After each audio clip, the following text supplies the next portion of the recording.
Il rentrait des matchs un petit peu tristes de ne pas avoir pu donner ce qu'il avait envie de donner, alors que c'est sa passion. Alors qu'il adore le foot. Il adore le foot et puis on voit que ça en vaut la peine parce qu'on voit son évolution à lui.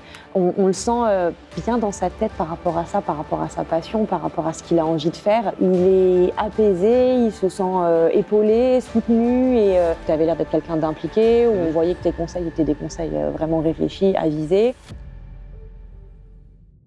Bon, Cécile, Elia, je suis content d'être avec vous aujourd'hui. On a mis un super setup là pour faire une belle vidéo. Juste pour avoir ton retour d'expérience au sein de la coach Vianney Academy. Elia, comment ça va aujourd'hui? Ça va bien. Sûr? Ouais. T'es pas forcé d'être là? Non. Ok, bon, c'est cool. Cécile, tu es sa maman du coup. Est-ce que pour démarrer, parce que du coup on va parler 20-25 minutes de comment vous vous sentez au sein de la CVA, est-ce que tu peux nous expliquer rapidement ce qui se passait et pourquoi là maintenant on est ensemble, tu vois? Qu'est-ce qui s'est passé dans votre vie en septembre? On tourne en décembre. Là, qu'est-ce qui s'est passé en septembre pour que vous nous rejoigniez? Qu'est-ce que vous ressentiez avant d'intégrer la CVA? Alors, concrètement, Elia, voilà, passion du foot depuis des années, hein, comme plein d'autres petits mecs de son âge. Et on était clairement un petit peu perdus avec son papa parce qu'il a rejoint un club maintenant il y a quelques années et dans lequel il n'y avait pas un environnement adapté pour lui. On le sentait un petit peu dépité quand il rentrait des matchs ou des entraînements. On sentait que il n'avait pas la possibilité de donner tout ce qu'il avait envie de donner. Et on est arrivé à un stade de notre vie où on s'est dit comment on va pouvoir l'aider, comment on va pouvoir lui permettre d'évoluer un petit peu et d'avoir un environnement un petit peu plus structuré qui lui permet de s'épanouir concrètement un petit peu. Ok, quand tu dis justement qu'il n'était pas dans un club avec beaucoup de structure, c'est quoi concrètement que vous ressentiez? C'est pas assez d'entraînement, c'est que les entraînements n'étaient pas assez poussés en termes de connaissances, c'est que les coachs n'étaient pas assez là dans le suivi, c'est quoi en fait qui se passait? Il est encore maintenant dans un club où finalement ce sont des entraînements qui seront très globaux, où on essaye ils font avancer chaque enfant au même rythme alors qu'ils ont tous des capacités différentes, des niveaux différents et lui, il se sentait pas à sa place concrètement. Okay. Il fallait qu'on trouve quelque chose d'un petit peu plus adapté à lui en particulier et c'était pas le cas. Il rentrait des matchs un petit peu tristes de ne pas avoir pu donner ce qu'il avait envie de donner. Quand tu dis qu'il se sentait triste, on peut peut-être lui poser la question, je vais lui donner le micro. Qu'est-ce qui faisait que tu te sentais triste? C'est le fait que tu étais pas assez bon ou c'est que tu manquais d'entraînement comparé aux autres? C'est que tu voulais être meilleur mais que là pour l'instant tu n'y arrivais pas, c'est quoi? Que les autres, on avait les mêmes entraînements, que j'avais plus de capacités que les autres et que j'avais pas l'impression de m'améliorer et que je restais toujours au même niveau. Et ça servait plus à rien d'être dans un club si on s'améliore pas. 100%. Quand tu dis justement que ça sert plus à rien d'être dans un club, c'est qu'en fait, tu avais l'impression que les autres voulaient pas atteindre le haut niveau comme toi, ou c'est que les autres n'avaient pas les mêmes ambitions, donc ils faisaient pas pareil, c'était quoi? Que les coachs, déjà, ils se donnaient pas à fond pour nous aider. Ils annulaient des entraînements, etc. Que les autres de notre équipe, ils se donnent jamais à fond. Du coup, ça fait qu'on peut pas s'améliorer quand on fait des matchs ensemble, etc. Cécile, quand justement tu ressentais en fait que ton fils vivait ça, qu'il avait besoin de plus de structure, est-ce que c'était lui qui à un moment donné est venu vous dire écoutez là il faut qu'on trouve une solution, ou est-ce que c'est vous en tant que parent qui en le voyant dégoûté sur le terrain avez pensé à une solution? Ah non, c'est nous, c'est clairement nous. Okay. Parce que on voyait qu'au fur et à mesure du temps, il avait même plus envie d'y aller. Je veux dire, les matchs le samedi, flemme aujourd'hui, j'ai pas envie, j'ai envie de rester à la maison, alors que c'est sa passion. Alors qu'il adore le foot. Il adore le foot et puis il nous en a parlé pendant des années. On a eu une petite période où il avait arrêté d'être en club parce que de par nos vies professionnelles, on n'avait plus la possibilité de l'emmener, etc., d'être présent. On avait une vie chacun assez compliquée à gérer à un moment donné. Et il y a eu cette petite pause et ça a été vraiment... il était dégoûté, quoi. On repart là-dedans, dans le système club, etc. Et puis on voit d'un coup qu'il n'a plus envie d'y aller. Et là, on se dit, OK, il y a un problème quelque part, quoi. 100%. Et du coup, qu'est-ce qui s'est passé? Donc, OK, il y avait cette situation qui vous embêtait, ça clairement. Et en fait, vous, en tant que parent, je pense que dans tous les cas, maintenant, je vous connais. Mais vous, en tant que parent, vous avez vraiment envie de le soutenir au mieux. Ouais. Et là, c'est pas agréable de voir son enfant triste sur le terrain. C'est pas le cas, encore plus quand il est comme Elia qui demande tout le temps à jouer au foot. Comment ça s'est fait en fait la passation à vous ne connaissez pas, vous cherchez des solutions, qu'est-ce que vous voyez? Tu vois, qu'est-ce que tu vois en premier? De quoi il est question au départ? Et comment vous finissez par prendre un appel de sélection avec notre équipe pour pouvoir aller un peu plus loin avec la coach Vianney Academy? Alors concrètement, les premiers temps, c'était son papa l'emmenait un petit peu de temps en temps jouer au foot, etc., sur les terrains. Et concrètement, alors lui, passionné de foot aussi, mais il n'a pas les connaissances poussées pour pouvoir vraiment réussir à le faire évoluer, trouver les entraînements qu'il faut, etc. Enfin, les exercices du moins. Et du coup, on est allé sur Internet, voilà, comme beaucoup de personnes. Et puis, on s'est dit, bon, qu'est-ce qu'on peut faire, quoi. Donc, on avait entendu parler, voilà, des académies de coaching, etc., des choses un petit peu plus personnalisées. Et on voit un petit peu tout et rien. Et on se dit, qu'est-ce qui est sérieux, qu'est-ce qui ne l'est pas. C'est compliqué en plus de comprendre. C'est compliqué.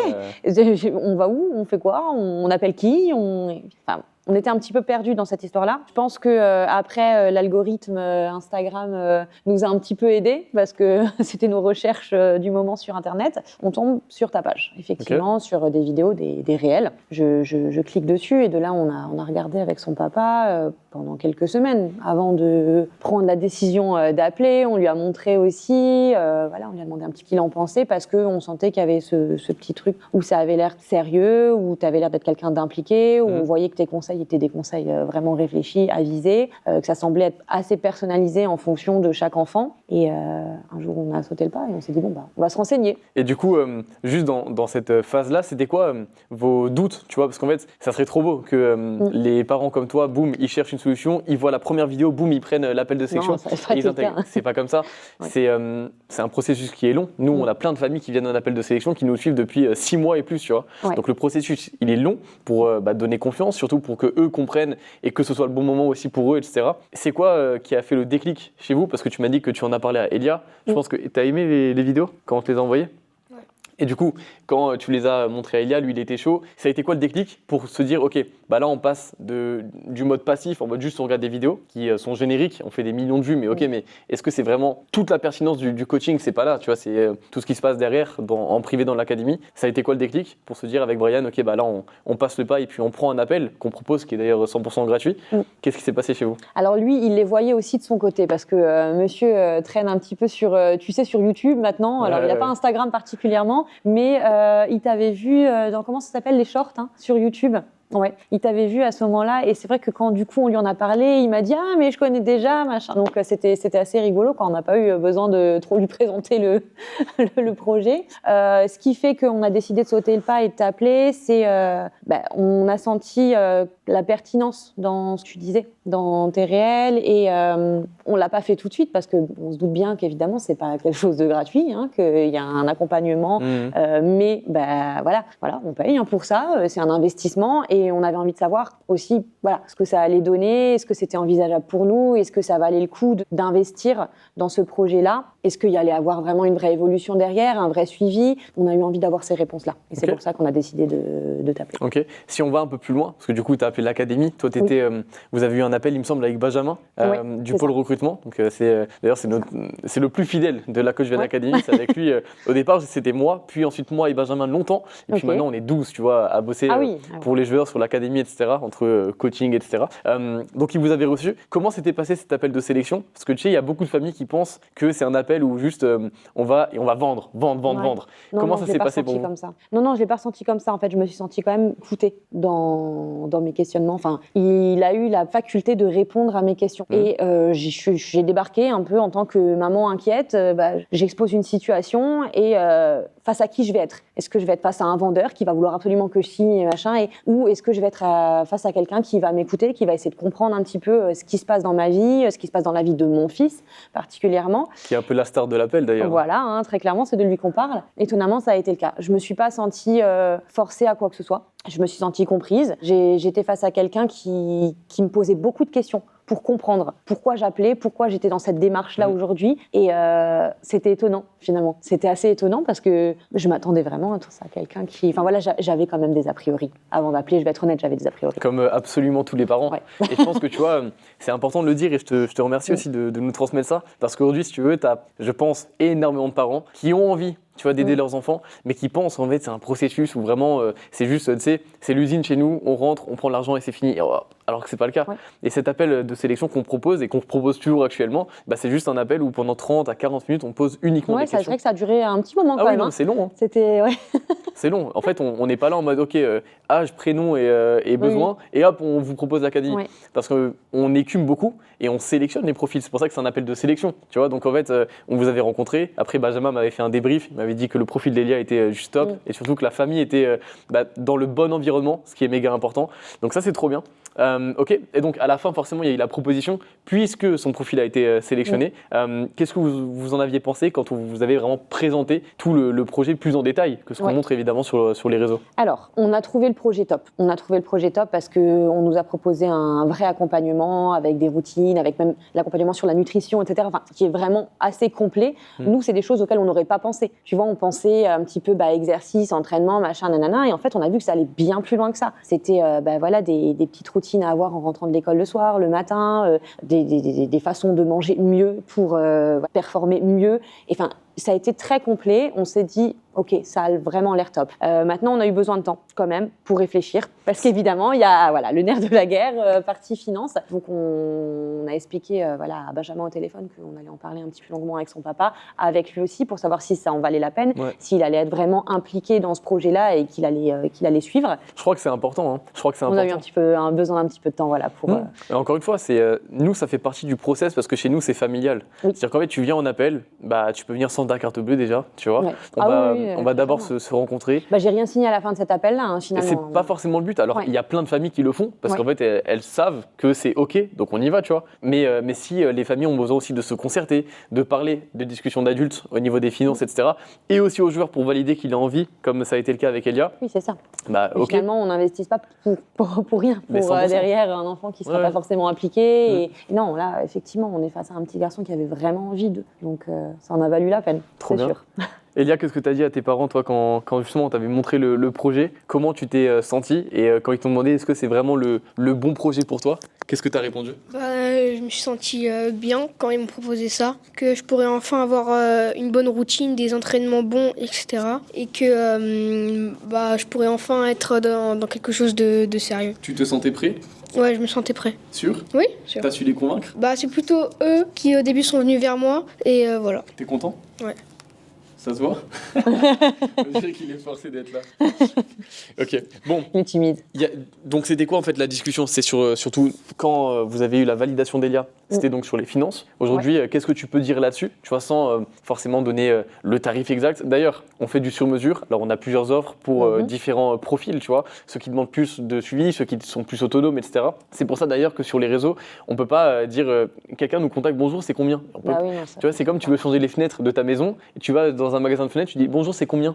Tu veux quelle fenêtre? Tu as besoin de combien de fenêtres? Tu vois, on a besoin de connaître le profil. Donc, qu'est-ce que vous vous êtes dit avec Brian et qu'est-ce qui a fait surtout que vous vous êtes dit OK, vas-y, on y va? Alors, déjà, oui, effectivement, on a discuté de tout ça, on a réfléchi, est-ce qu'on allait réussir à s'organiser correctement pour assumer cette dépense-là et tout. On a trouvé les solutions adaptées pour. Donc ça, c'était déjà la première étape de valider. C'est OK, financièrement, on peut suivre. Et deuxièmement, effectivement, cet appel avec Benjamin nous a vraiment convaincus parce qu'on a vraiment compris que ça allait en valoir la peine. Lui, on l'a senti motivé aussi. Donc voilà, c'est ces trois éléments-là finalement. C'est OK, on peut assumer côté finance. On a eu vraiment la sensation d'être compris, d'être écouté, qu'on allait répondre à nos besoins, à ses besoins, et lui, on le sent là, quoi. OK, bon, écoute, c'est top. Juste clarification pour ceux qui nous regardent.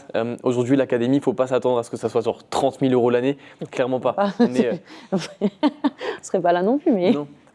En fait, on fait en sorte, évidemment que c'est un investissement, mais d'être accessible aux familles qui s'en donnent les moyens et qui sentent que c'est le bon moment pour Elia. Alors, on n'est pas à 500 €, on n'est pas à 1 000 € sur l'année, évidemment, on est un peu plus haut. Mais par contre, je pense que tu peux le dire, ça reste ultra raisonnable comparé à tout ce qu'il y a derrière. Ah oui, non, mais comparé à tout ce qui est proposé, enfin vraiment, il y a vraiment du vrai accompagnement.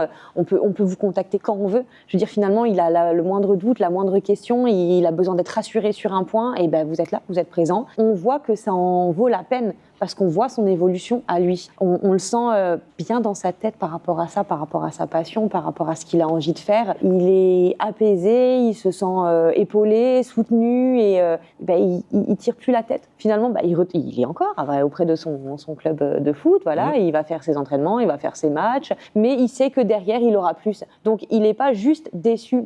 J'ai une passion et ça suit pas et j'évolue pas et ça me rend triste, ça me rend morose.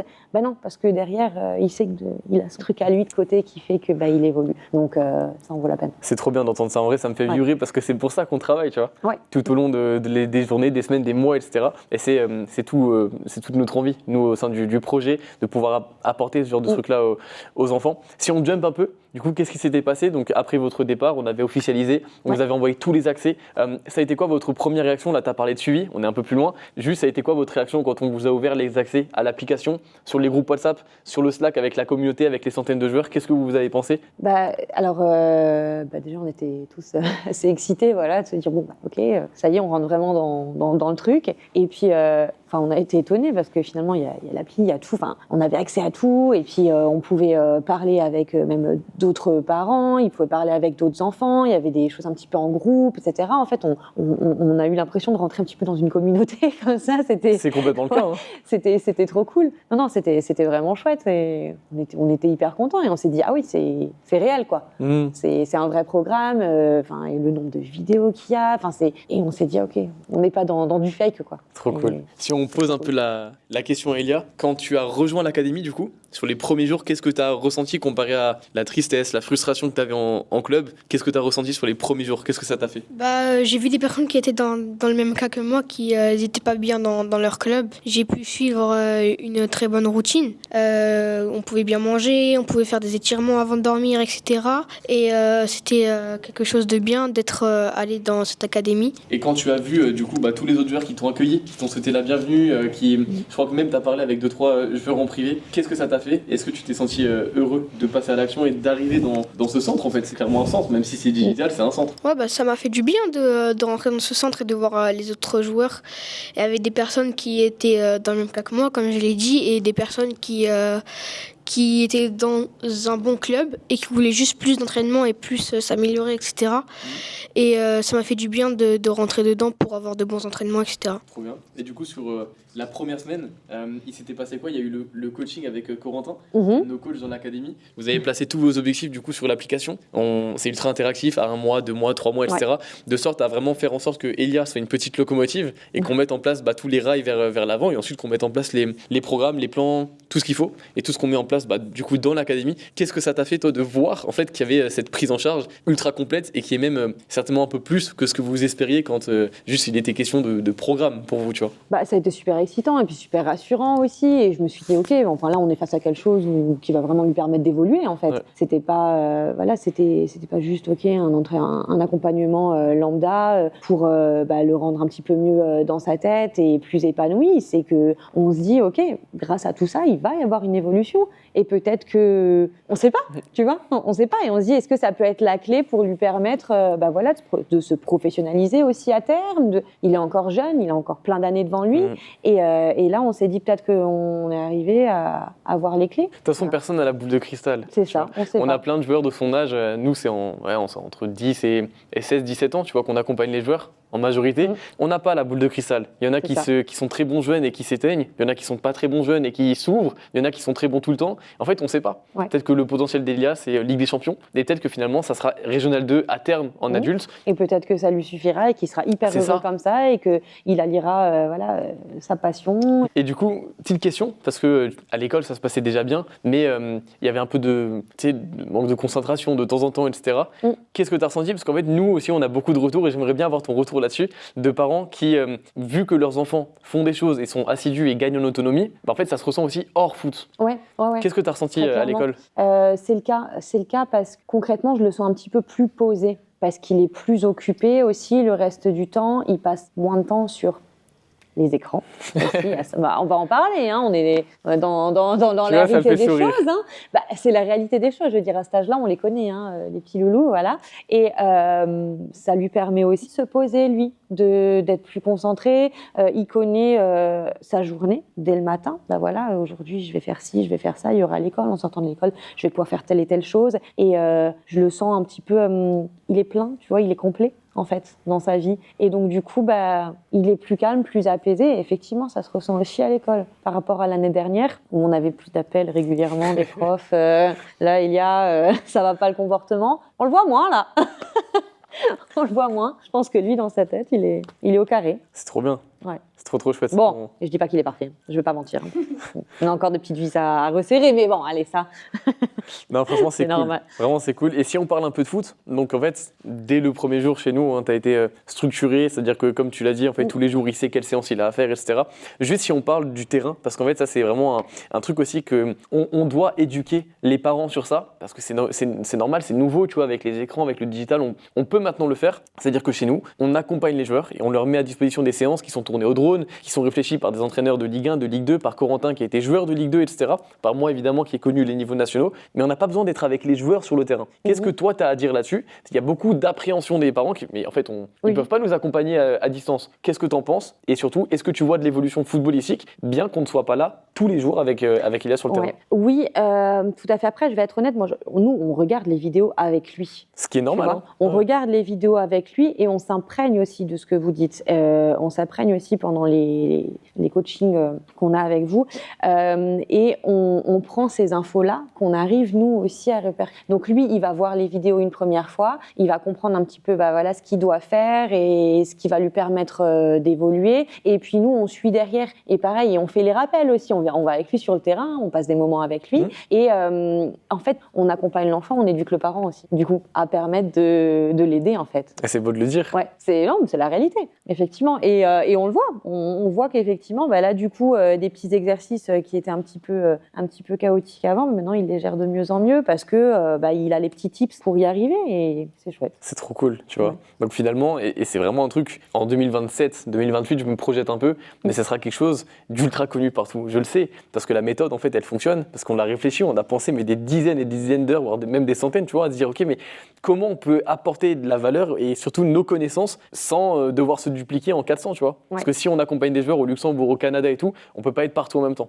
Donc on a trouvé cette solution-là, notamment avec les planches à rebond, les trucs comme ça, et surtout les démonstrations au drone, les vues de haut. Donc vous savez quoi faire. Est-ce que toi, tu penses qu'il aurait plus de résultats avec du coaching présentiel ou pas? Non, je pense que c'est hyper complet. Mais après même, il y a ces vidéos qui sont un petit peu en globalité et puis il y a les coachings personnalisés, coaching de groupe, etc. aussi. Mais il y a du personnalisé quand même. Je veux dire, maintenant, il y a un moment donné où la réalité de la vie fait qu'il y a beaucoup de choses maintenant qui se font par le digital, etc. Et ça n'empêche qu'on est sur des accompagnements vraiment de qualité. Donc non, je suis pas sûre qu'en présentiel, ça aurait été mieux. Et puis, je ne suis pas sûre aussi qu'il puisse faire autant de choses en présentiel parce qu'il n'y a jamais quelqu'un qui va être dispo comme ça tous les jours en présentiel auprès de lui. Et puis, quand il a besoin de regarder des vidéos, de se remettre dans un mood, la personne n'est jamais présente comme ça H24. Alors franchement, là, là, je pense que du coup, d'avoir quelqu'un auprès de soi tout le temps, non, c'est utopique. Hein. Surtout que... Et là, il vous a dans la poche tout le temps. C'est ça. Et surtout, il vous a dans la poche tout le temps. Hein. En fait, vous n'avez pas accès à genre 1 ou 2 heures sur le terrain. Et ensuite, c'est fini. C'est ce qui se passe avec le coaching présentiel parce que les coachs en présentiel sont sur le terrain de 7h à 20h globalement, tu vois. Donc en fait, c'est 1 heure, ils sont avec toi. Mais nous, on va mettre en place les routines, on va accompagner sur le mental, on va être là justement quand vous avez une question, les parents, vous pouvez nous contacter, nous solliciter. Il y a les groupes, il y a le vestiaire numérique avec tous les autres joueurs. Tout ça, évidemment, on va beaucoup plus loin. Donc, oui, complet. Hein. Donc je suis content, en fait, c'est pas moi qui te l'ai dit, c'est toi qui l'as annoncé, tu vois. Donc ça, c'est vraiment top. Si on fait une dernière petite aparté, le foot, c'est cool. Il y a tout ce qui est module foot. Il y a tout ce qui est routine avec la nutrition, le sommeil, la récupération, tout ce qu'on apprend, etc. pour qu'ils puissent préparer ses matchs aussi, venir un peu plus en forme que les coéquipiers. Donc ça, c'est cool. Et puis vous le voyez, en plus, ils montent en puissance sur les matchs. Mais bon, l'écart se creuse du coup aussi. Bon, ça. Et du coup, tu sais quoi, on va parler juste de ça encore. C'est que quand tu dis l'écart se creuse, en soi, c'est une bonne nouvelle. C'est une bonne nouvelle. C'est positif quand je dis ça. Par contre, ça peut le frustrer sur le terrain. Oui, non, parce que effectivement, l'écart se creuse un petit peu avec ses coéquipiers. En tout cas, c'est pas négatif non plus parce qu'il en est content, il est fier. Il est fier de lui. Et puis, il n'est pas non plus frustré parce qu'il sait que, qu'il a lui son petit monde à lui perso auprès de la Coach Vianney Academy où il va pouvoir se révéler et faire ce qu'il a envie. Donc, il ne le sent pas frustré non plus. Et puis, dans tous les cas, nous, notre objectif, on l'avait fixé avec Corentin dès le premier coaching, c'est de pouvoir changer de club et aller dans un truc plus structuré. C'est ça. Donc là, tu vois, on est à la trêve de l'hiver. Tu me dis en 3 mois, même pas, c'est 2 mois et demi, que l'écart se creuse. Continuons en fait, simplement. Juste continuons. Oui, le but, c'est effectivement de changer de club, d'évoluer. Donc, il n'est pas triste par rapport à ça parce qu'il sait que ça va lui permettre de voir plus loin 100%. Plus tard. Elia, quand tu te vois sur le terrain, du coup, que tu te sens meilleur, que tu creuses l'écart avec les autres, qu'est-ce que tu penses de toi? Ta maman l'a dit, t'es fière, tu vois, c'est cool. Et est-ce que là, maintenant, tu sens sens vraiment que c'est possible que tu puisses changer de club et aller sur les divisions plus hautes? Parce que c'est quand même l'objectif. Moi, je me sens bien quand j'arrive bien à faire les entraînements, etc. Mais je pense que je ne changerai pas de club. J'essayerai plutôt de me faire repérer pendant un match. Ça serait mieux. Mais je pense qu'on pourrait viser des divisions plus hautes plus tard et devenir meilleur que les autres. Et peut-être aller en pro un jour. Ouais.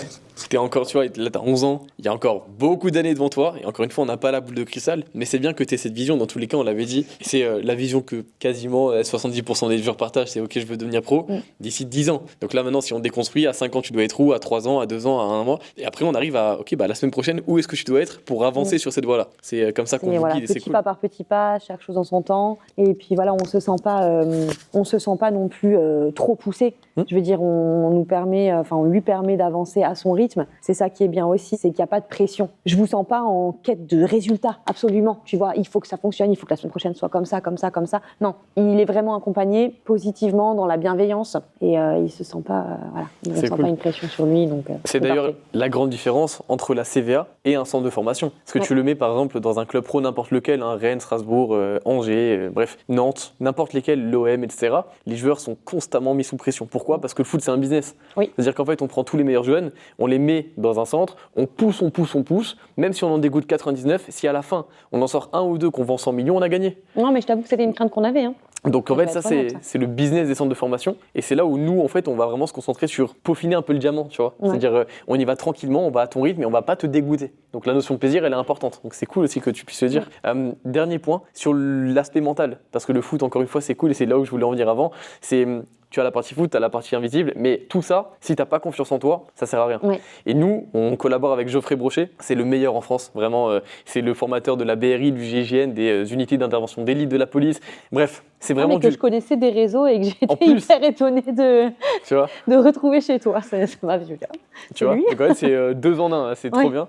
C'est même 12 en 1, tu vois, si on joue comme ça. C'est vraiment top, et on a vraiment la chance qu'il intervienne plusieurs fois par mois dans l'académie. Et Elia a déjà pu lui poser plein de fois des questions, et en fait Geoffrey partage l'écran et il répond. Qu'est-ce que toi tu ressens et qu'est-ce que ça te fait de savoir qu'en fait ton fils est à la fois accompagné par des anciens pros sur le foot, donc tu sais qu'il fait les trucs parfaitement, mais aussi sur le mental, et qu'est-ce que tu ressens en fait sur le terrain, où avant tu vois il pouvait être un peu frustré quand il perdait la balle, etc. Qu'est-ce que maintenant il fait et comment il agit? Écoute, ça a vraiment été le petit bonus auquel on ne s'attendait pas, comme je te dis, et c'est génial parce que les conseils sont hyper pertinents, ça touche un petit peu des fois la psychologie de l'enfant finalement, de comprendre comment il fonctionne et comment on va l'aider à avancer. Alors, gros souci avec lui, c'était la gestion de sa frustration.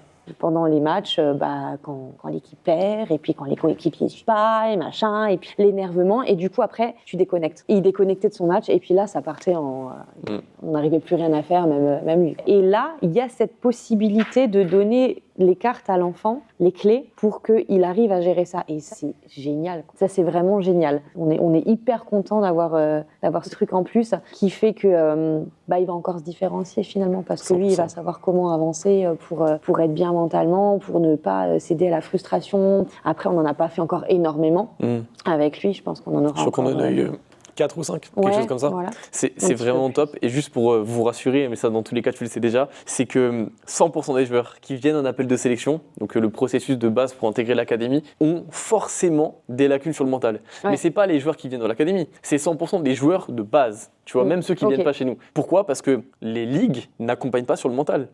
J'ai été semi-pro, jamais on m'a pris en coaching mental sur le terrain, tu vois. Jamais. On nous explique pas ça. On sait pas comment gérer la peur, la pression, la peur d'échouer, le regard du coach. Quand on nous parle mal, qu'est-ce qu'on fait? Quand le spectateur il nous gueule dessus, qu'est-ce qu'on fait? On sait pas tout ça. Donc nous, tu vois, ça c'est les clés qu'on apporte, et je pense que tu le ressens directement avec Elia, donc c'est trop bien. Non, complet. Mais même ça se ressent à la maison, parce que finalement les plus qui lui sont apportés pour pouvoir gérer un petit peu mieux sur le terrain, sa colère, sa frustration, tout un ensemble de choses, il arrive à l'appliquer aussi dans sa vie personnelle, en dehors du foot, donc c'est bien. Tu confirmes ce que dit maman? Oui. Bon écoutez, merci à tous les deux, on va pas prendre plus de temps, Merci beaucoup pour ce retour, Cécile. Avec plaisir. C'est vraiment chouette. On se sentait vraiment de le faire parce que ça en vaut la peine et que si on peut permettre aussi à des familles de prendre confiance et de se dire bah voilà, on saute le pas, elles peuvent le faire. Trop chouette. Qu'est-ce qu'on peut lui souhaiter pour finir cette interview en beauté? Ah, Elia? Ouais. Bah écoute, de continuer et de s'accrocher et de viser plus loin. Et Ce sera déjà bien? ce sera déjà bien. Bon allez, merci beaucoup, c'est cool. Avec grand plaisir.